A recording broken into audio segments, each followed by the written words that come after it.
Sheridan by 4 points in downtown Tallahassee, and Jimbo signing football, I saw you signing a number 5 jersey over there, signing autographs aplenty here tonight on a Wednesday night. We are here, and we are talking college football, specifically Florida State football, on the Jimbo Fisher Call-In Show. And, Jimbo, we had questions from Jacksonville, Huntsville, Alabama, and Tampa. And you ready for some? Well, we're going to get to some more phone calls.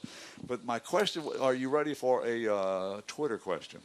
You love that Twitter. Well, yeah. Here goes a little twit here for us. Time for the Ask the Coach segment presented by Academy Sports and Outdoors. Your home for the right stuff, the low price everyday Academy. And this week's question was submitted by pressing the Ask the Coach button, not by Twitter, on Seminoles.com by Gary. And, Coach, he asks, the quarterback has a lot to think about from the time he breaks the huddle until the ball is snapped. All right, that's a given. And Gary wants to know, can you coach us up on what the quarterback is assessing, and more specifically, how much time does he spend on defensive scheme and blitz recognition? Do we have an hour and a half? Do we have you think I'm joking? But and this guy here, the amount of information he carries and we give him it's off the charts. That's the thing about him, that his intelligence level and ability to process information and think and get everybody in the right pace. You can't fathom how intelligent this young man is. But you got to make the call. First of all, he got to make the call, make sure it's in the right personnel.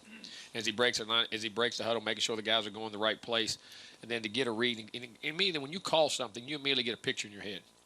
And now a call could be a straight call where you're going to run it. It could have one check with it. It could have 2 checks with it, or it can be an open check. In other words, he has the ability to go to anything in which is involved. And now that is also determined by down and distance. It's also determined by field position, time in the game. Those things are all factors that go into it too. So, and he walks to the line of scrimmage and he gets down and makes sure everybody's set.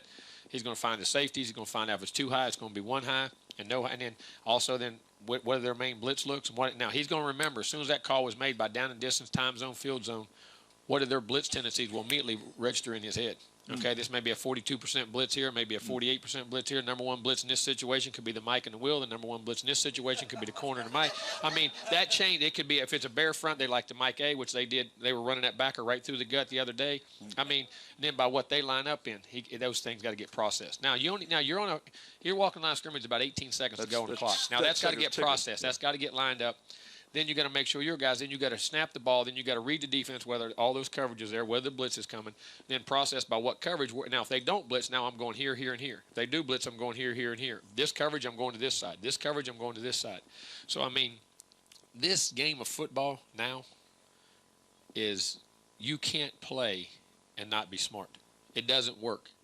Now, and what we do on offense, too, we put a lot on him. And that guy can carry a lot, and that's what separates him from everybody else. His gift and his competitiveness and all those things.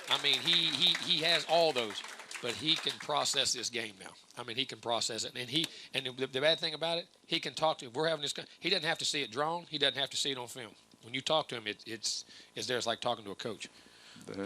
Gary, there you go, and the test will be tomorrow morning at 8 a.m. Hey, and I'm going to tell you what, that was the Cliff Notes, I promise you.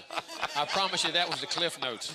So submit your questions like Gary did for Coach on Twitter, or use the Ask the Coach button located on Seminoles.com, and the Twitter handle is #Jimbo. Now we move from the Twitterverse to right here at the Sheridan Hotel with a question for the coach. Go ahead. Hey, Coach. Hey, dear. How are you? Okay, we've heard ad nauseum about offensive pass interference. We all know it was.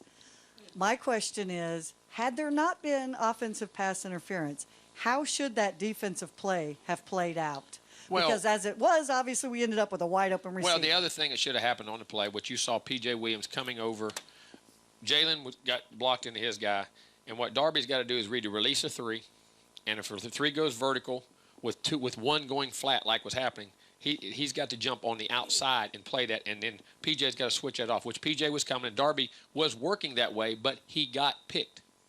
So, that was part of, he's got to work all over the top to get that. So part of that equation, which they said we blew a coverage, well, because the guy got blocked. But also he's got to get over the top and fight through that. Jalen plays 1, and then PJ, they got to read the release. That's what I say. When you get in bunch sets, you can't go play a man-to-man. And if you do, you have to in and out what they call banjo coverage. And you got to play them as they come to your zone. And then and there's always going to have an angle to it. So you got to, but that's all based on the snap of the ball by where they all release. If 2 goes flat, 1 goes flat, or 3 goes vertical. And then as that 3 goes vertical and 1 goes flat and 2 goes vertical, PJ's got to play through, which he was. And Darby was trying to work out to over the top, and he got caught in a pick, or he could jump to the flat. There you go. Hey, wow. You have just earned a master's degree in football 101 here. Congrats. That's a great question. There's the answer. It is a great question. There the answer is. How would we have covered had they not been picked to knock out of the place? The party's downtown on Friday nights at Clayman Plaza, preceding each home football game. FRLA Friday night block parties kick off at 5 and are presented by Florida Restaurant and Lodging Association, Triangle Seal, Century Link Prism, State Farm, and Kia Auto Sport.